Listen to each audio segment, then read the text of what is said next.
ആക്ടിലോ റെഗുലേഷനിലോ ഈ KSEB ഉദ്യോഗസ്ഥന് ശാരീരികമായ ഭീഷണിയോ അല്ലെങ്കിൽ സുരക്ഷാ ഭീഷണിയോ ഉണ്ട് എന്നതിന്റെ പേരിൽ ഒരു കണക്ഷൻ വിച്ഛേദിക്കാനുള്ള അവകാശമുണ്ടോ?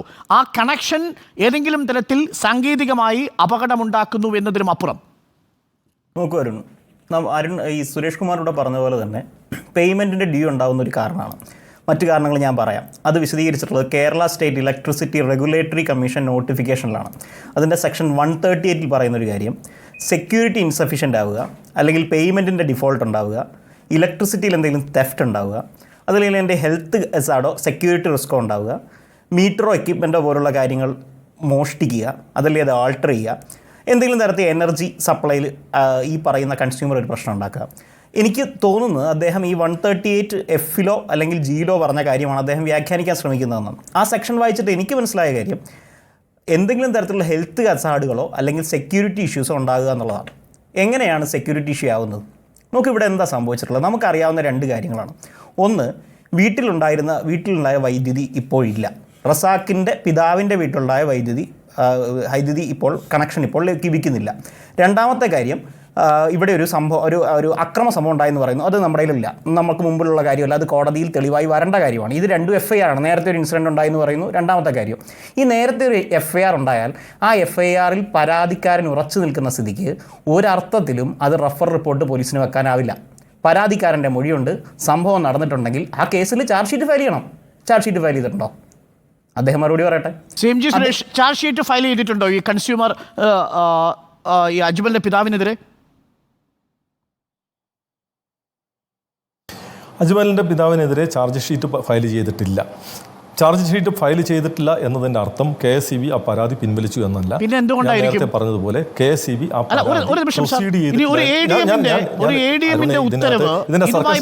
വൈദ്യുതി ബന്ധം വിച്ഛേദിക്കാൻ KSEBക്ക് ലഭിച്ചിരുന്നോ?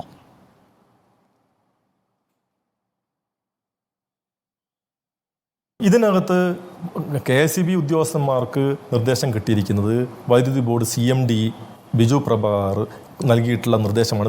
നിങ്ങളെ മുമ്പിലൊക്കെ ഉത്തരവ് ആ ഞാൻ പറയും. അതായത് അരുണെ ഞാൻ പറയുന്നത് മുഴുമിപ്പിക്കാൻ സമ്മതിക്കുകയാണെങ്കിൽ പറഞ്ഞു തീർക്കാം. കാരണം വെച്ചാൽ ഈ തിരിച്ച് നിങ്ങൾ ചോദിക്കാൻ ഉദ്ദേശിക്കുന്ന ചോദ്യത്തിനുള്ള ഉത്തരം കൂടി എനിക്ക് പറയാൻ കഴിയുമെന്നുള്ളത് കൊണ്ടാണ്. അതിന് തുടർച്ചയുണ്ടായാൽ ഞാൻ പറയാം. അതായത് ഇതിൻ്റെ നിയമപരമായ സാധുത ഇന്നതാണ് എന്ന് പറയാൻ വേണ്ടിയല്ല ഞാൻ പറഞ്ഞത്. ഇതിനകത്ത് നിങ്ങൾ ഉന്നയിക്കുന്ന കൺസേൺസ് യഥാർത്ഥത്തിൽ ഒരു ഹീറോയിസത്തിൻ്റെ ഭാഗമായി കൈകാര്യം ചെയ്യേണ്ടതല്ല എന്ന ബോധ്യം എനിക്കും ഇക്കാര്യത്തിൽ നന്നായിട്ടുണ്ട്. പക്ഷെ അങ്ങനെ നന്നായിട്ടുണ്ടാകുമ്പോഴും അവിടെയുള്ള സർക്കംസ്റ്റാൻസസ് മനസ്സിലാക്കാതെ നമ്മൾ ആ കാര്യത്തെ പരിശോധിക്കുന്നത് തെറ്റായ നിരന്തരമായി ആക്രമണത്തിന് വിധേയമായിക്കൊണ്ടിരിക്കുന്ന ഒരു സാഹചര്യം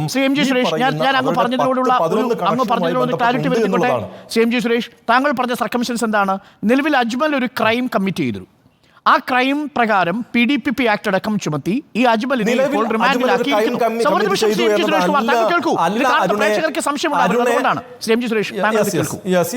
എന്റെ ചോദ്യം കേൾക്കൂ.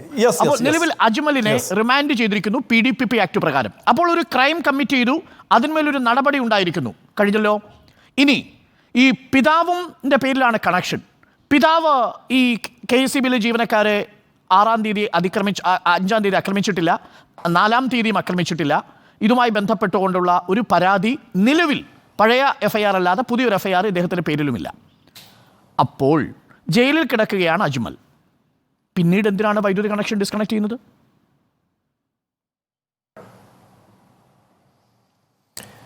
അതാണ് ഞാൻ പറഞ്ഞു വന്നത്. അതായത് അവിടെ ഈ പറയുന്ന കണക്ഷൻ വിച്ഛേദിക്കുന്നതുമായിട്ടുള്ള തർക്കം എന്ന് പറയുന്നത് ഉദ്യോഗസ്ഥന്മാർ പലപ്പോഴായി മാറി വന്നിട്ടുണ്ട്. ഇപ്പോൾ അവിടെയുള്ള AE അല്ല നേരത്തെ അവിടെ ഉണ്ടായിരുന്ന AE. അവിടെ പല ഉദ്യോഗസ്ഥന്മാരും വർക്ക് ചെയ്തിട്ടുണ്ട്. ഇദ്ദേഹത്തിന് കമേഴ്സ്യൽ കണക്ഷൻ 10 ഈ പറയുന്ന ഡൊമസ്റ്റിക് കണക്ഷൻ 1 അടക്കം 11 കണക്ഷൻ ഉണ്ട്. ഈ 11 കണക്ഷൻ്റെയും പല ദിവസങ്ങളിലുള്ള ഈ പറയുന്ന സമയങ്ങളിലൊക്കെ ഈ ഫീസ് ഡ്യൂ ഉണ്ട് എന്നൊരു പരാതി ഇല്ല. ക്ലിയർ ആണ് MG സുരേഷ്. അപ്പൊ എന്റെ ചോദ്യത്തിലേക്ക് താങ്കൾ ആ പഴയതിലേക്ക് പോകല്ലേ? ബില്ല് അടച്ചു കഴിഞ്ഞു, 2000 രൂപയുടെ ബില്ല് അടച്ചു. ഇനി എന്തിനാണ് കണക്ഷൻ ഡിസ്കണക്ട് ചെയ്തത്? എനിക്കിതിനകത്ത് എനിക്ക് ഇതിനകത്ത് പഴയതിലേക്ക് പോകാതിരിക്കാൻ കഴിയാത്തത് കൊണ്ടാണ് ഞാൻ നിങ്ങൾ 2012 ബിൽ അടച്ചിട്ടില്ല എന്ന് പറഞ്ഞിട്ട് തിങ്കളാഴ്ച എങ്ങനെ ഫീസ് ഡിസ്കണക്ട് ചെയ്യുക? ഇനി പറയൂ, ബില്ലടച്ചതുകൊണ്ട് മാത്രം ഇലക്ട്രിസിറ്റി ബോർഡിലെ ജീവനക്കാരന് കണ്ട്യൂസീവായി പണിയെടുക്കാൻ കഴിയുന്ന അന്തരീക്ഷം ഇല്ലാത്തത്, അദ്ദേഹത്തിന്റെ പണിയെടുത്ത് ജീവിക്കാനുള്ള മനുഷ്യാവകാശം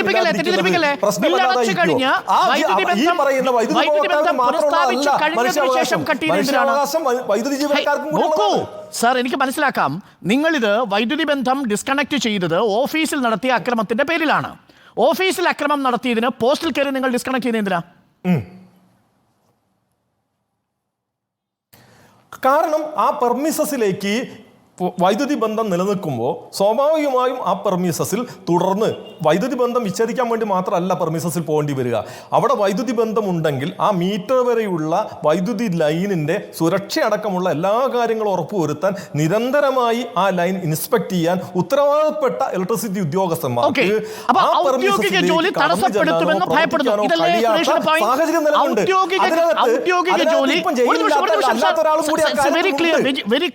സുരേഷ് കുമാർ, ഔദ്യോഗികമായ കർത്തവ്യം തടസ്സപ്പെടുമെന്ന് ഭയപ്പെടുന്നു, അതല്ലേ താങ്കൾ പറയുന്ന പോയിന്റ്? ഭയപ്പെടുന്നു എന്നുള്ളതല്ല, പിന്നെന്താ? നിങ്ങൾ മനസ്സിലാക്കൂ, അവിടെ ഇപ്പം ഈ ചർച്ചയിൽ പങ്കെടുക്കുമെന്ന് പറയുന്ന മറിയം വൈദ്യുതി ബോർഡിന്റെ ഉദ്യോഗസ്ഥന്മാർക്കെതിരെ നൽകിയിട്ടുള്ള പരാതി എന്താണ്? നോക്കൂ, അതൊക്കെ വ്യക്തിപരമായ കാര്യമാണ്. ഞാൻ താങ്കൾ നിയമപരമായിട്ടാണ് താങ്കളോട് ഇടപെടുന്നത് ചോദിക്കുന്നത്. ശ്രീ എം ജി സുരേഷ് കുമാർ, താങ്കൾ പറഞ്ഞതിൽ നിന്ന് നമ്മൾ മനസ്സിലാക്കിയത് ഭാവിയിൽ KSEBയിലെ ഉദ്യോഗസ്ഥർക്ക് ആ വീടിന്റെ കണക്ഷനുമായി ബന്ധപ്പെട്ട് പരിശോധന നടത്തുന്നതിന് തടസ്സമുണ്ടാകുമെന്ന് ഭയപ്പെടുന്നു. അത് അവരുടെ സുരക്ഷയെ ബാധിക്കുന്നു. ഈ വിഷയം നിലവിലൊരു ലോ ആൻഡ് ഓർഡർ വിഷയമാണോ? ഭയപ്പെടുന്നു എന്നല്ല, അത് അങ്ങനെ തടസ്സമുണ്ടാകുമെന്ന് അനുഭവത്തിൽ നിന്ന് അവർക്ക് ബോധ്യപ്പെട്ടിട്ടുണ്ട് എന്നാണ് ഞാൻ പറയുന്നത്. അങ്ങനെയാണെങ്കിൽ നിലവിലുള്ള ചട്ടപ്രകാരം KSEBക്ക് നടപടിയെടുക്കാൻ സാധിക്കുമോ? അതല്ല, ഔദ്യോഗിക കൃത്യനിർവഹണം തടസ്സപ്പെടുത്തിയതിന് പോലീസിന്റെ സുരക്ഷയാണോ നിങ്ങൾ തേടേണ്ടത്? ഔദ്യോഗിക കൃത്യനിർവഹണം, ഓഫീസിൽ വന്ന് ഔദ്യോഗിക കൃത്യനിർവഹണം തടസ്സപ്പെടുന്നതിന് പോലീസിന്റെ സുരക്ഷയാണ് തേടേണ്ടത്. പോലീസിൽ പരാതിയാണ് കൊടുക്കേണ്ടത്. പോലീസ് പരാതി കൊടുത്തിട്ടുണ്ട്. PDPP ആക്ട് പ്രകാരം അവർക്കെതിരെ നടപടി സ്വീകരിച്ചിട്ടുണ്ട്. ആ നടപടി സ്വീകരിച്ചതിനെ സംബന്ധിച്ച് എന്തെങ്കിലും തർക്കം ഇല്ല. പക്ഷേ ആ പെർമിസസിൽ ഈ വൈദ്യുതി ബന്ധം തുടർന്ന് സംരക്ഷിച്ചു കൊണ്ടുപോകുന്നതിന് അവിടെ വീണ്ടും അക്രമം ഉണ്ടാവില്ല എന്ന ഉറപ്പുണ്ടാകണം എന്നൊരു സമീപനമാണ്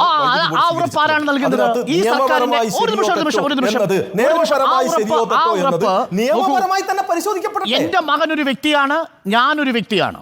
എന്റെ മകൻ ചെയ്ത കുറ്റകൃത്യത്തിന് എന്നെ നിങ്ങൾ ശിക്ഷിക്കുന്നത് എന്തിനാണ് സുരേഷ് കുമാർ?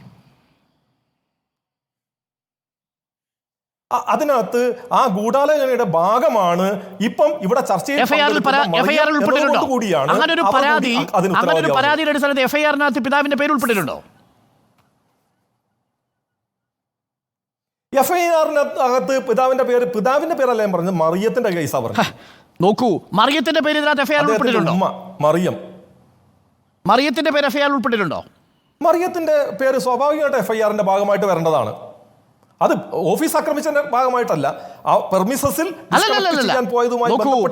KSEBക്ക് തോന്നുന്നത് പോലെ ഒരാളുടെ വീട്ടിൽ പോയാൽ ഞങ്ങൾക്ക് ജോലി ചെയ്യാൻ പറ്റില്ല എന്ന് കരുതി ആ ഫ്യൂസ് ഇടാനും കണക്ഷൻ ഡിസ്കണക്ട് ചെയ്യാനും ഈ സംസ്ഥാനത്തിന്റെ പേര് വെള്ളരിക്കപ്പെട്ടണമെന്നൊന്നുമല്ല MG സുരേഷ് കുമാർ. അങ്ങനെ താങ്കൾ വാദിക്കല്ലേ. ചട്ടപ്രകാരം താങ്കൾ പറയൂ, ചട്ടപ്രകാരം ഏത് ചട്ടമനുസരിച്ചാണ് ഡിസ്കണക്ട് ചെയ്തത്? താങ്കൾ പറഞ്ഞു സുരക്ഷ, അതല്ല എന്നുള്ളത് ഇവിടെ അഡ്വക്കേറ്റ് വ്യക്തമാക്കി. ആ സുരക്ഷ ജീവനക്കാരന്റെ സുരക്ഷയല്ല, ജീവനക്കാരന്റെ ആരോഗ്യപരമായ സുരക്ഷയാണെങ്കിൽ ശരി, മനസ്സിലാക്കാം. അതല്ല, നിങ്ങൾ ഭയക്കുന്നു ഔദ്യോഗിക കൃത്യനിർവഹണ തടസ്സമാണെങ്കിൽ അത് കൈകാര്യം ചെയ്യേണ്ടത് പോലീസാണ്. അപ്പോൾ പോലീസിന്റെ പോലീസ് പരാജയമാണെന്ന് KSEB പറയുന്നു, KSEB ചെയർമാൻ പറയുന്നു. അതാണ് ഞാൻ മനസ്സിലാക്കുന്നത്. ഞാൻ അങ്ങയിലേക്ക് വരാം. അതിന് മുമ്പ് കോൺഗ്രസ് പ്രതിനിധി പറയുമ്പോൾ നമുക്കൊപ്പം ഉണ്ട്. ഞാൻ ആദ്യം